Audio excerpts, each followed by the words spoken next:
potatoes. Bought this very cheap. You can see the studs are out and it's ready to be planted.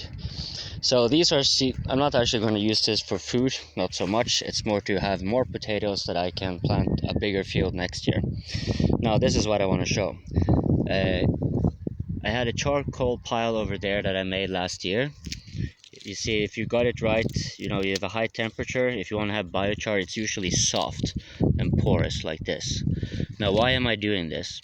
Well, this is because the potatoes should be having a good drain to limit the chances of blight and other diseases. Now, you often will find people using sand and rock for this, but I have found this to be better for the very simple reason that it has nutrients and it is actually possible for the potato to utilize it.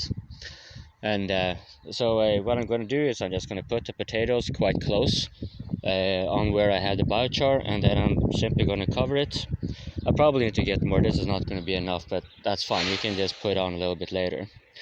And so the trees here, you know, they are not actually going to be in the way because their roots are well below, so they're not really going to interfere much at all.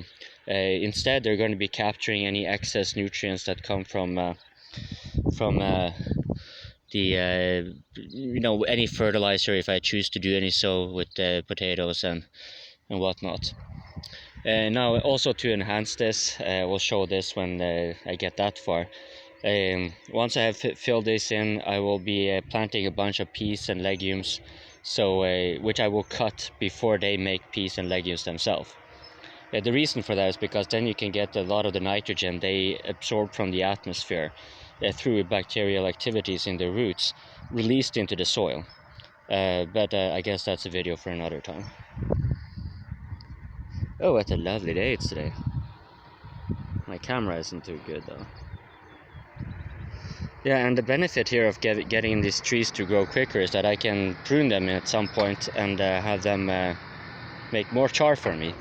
Also, when you loosen it up, right, and you have to dig up the soil to get the potatoes, then all the charcoal here that it's now on the bed, it will be mixed up.